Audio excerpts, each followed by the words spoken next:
We unleash you because you are the best, most powerful, most lethal fighting force the world has ever seen. May Almighty God watch over you, and his providential arms of protection extend over you. Godspeed, warriors, and keep going. President Trump has been clear, now is your time. To Iranian security forces, choose wisely.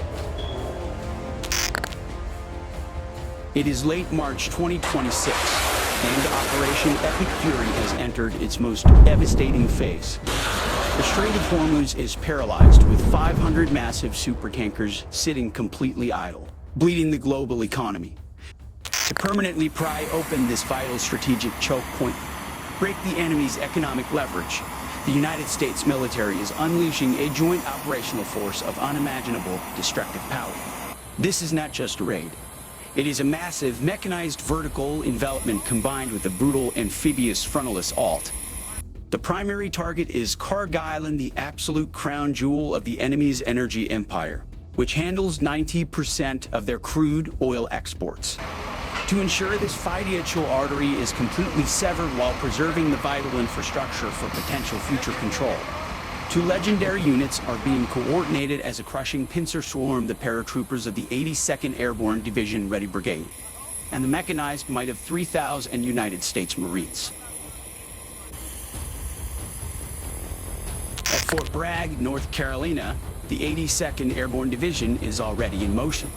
Out on the dark tarmac, a massive fleet of C-17 Globemaster II transport aircraft lines the taxi was, their heavy rear cargo ramps lower to the ground.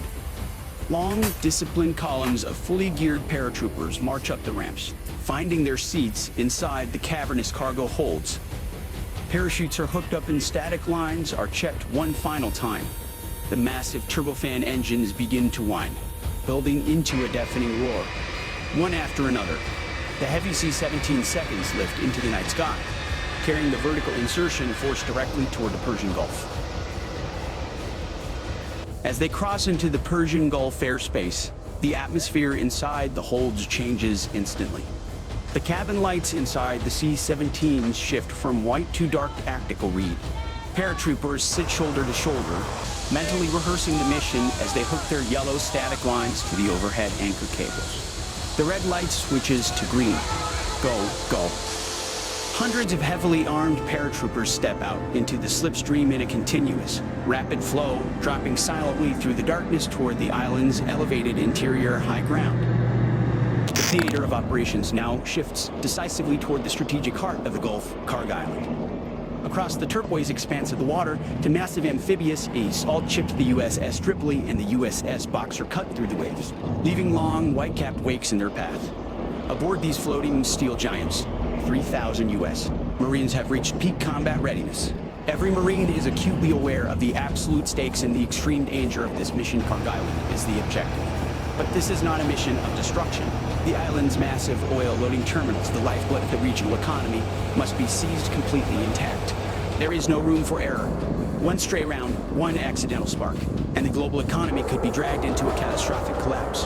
The heavy mechanized elements are cleared to move. On the decks, the landing craft air cushion, or LCAC hovercrafts, spool up their massive gas turbine engines, creating a deafening, high-pitched scream that echoes across the open water. The United States Navy begins to methodically dismantle the enemy's defensive architecture. This is a total suppression campaign. From the dark waters of the Persian Gulf, an Envelopment-class destroyer receives the execute order. A Tomahawk cruise missile roars from its vertical launch cell, lighting up the ocean before banking toward the coast. It slams directly into the primary long-range radar array. The target is obliterated. The island's early warning eyes are gouged out. F-35B Lightning IIs release precision-guided JD-AIM is onto hardened command hubs. The targets are neutralized before they can even report the incoming fleet. By 200 local time, the strategic isolation of Kharg Island is complete. The LCAC ramps drop. Heavily armed Marine squads pour onto the sand, pushing aggressively into the island's interior. Go.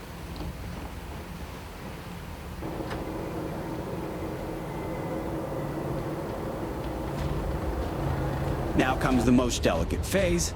The multi-billion-dollar oil terminals must be taken intact. Special operations elements and Marine raiders move with surgical speed toward the pipeline control centers. As the Marines breach the main facilities, brief but violent exchanges occur. Suppressed rifles cough in the dark corridors. The defenders are neutralized with precision. Not a single stray bullet hits the volatile, high-pressure pipes. The detonators are secured. The enemy is eliminated. The vital oil terminals are safe. The gunfire has ceased. The massive, strategically vital island of Kharg is completely under American control. The overall mission commander's voice carries across the secure radio networks one final time. Mission complete. Kharg Island is secured. We are holding the line. Operation Epic Fury has now struck over 10,000 Iranian targets, degrading the enemy's offensive capability to a mere fraction of its pure strength. The ultimatum of March 2026 has been answered not with diplomacy, but with overwhelming, unstoppable military force. The strategic choke point has been broken through the power of American paratroopers dropping from the sky and Marines storming from the sea. The enemy's economic leverage has been stripped away in a matter of hours. Whether this force holds the line to enforce a complete economic collapse of the hostile state, or continues to push deeper into the mainland, the decision rests with military leadership. But the world now knows exactly what happens when the 82nd Airborne and the United States Marines are unleashed together. Stay with this channel. As Operation Epic Fury continues to unfold, we will be right here to break it down, every tactical detail, every strategic number, and every piece of equipment. This is military history being written in steel and fire. Subscribe, turn on notifications, and stand by for the next update. The sea is open, the mission is complete, and freedom sails on.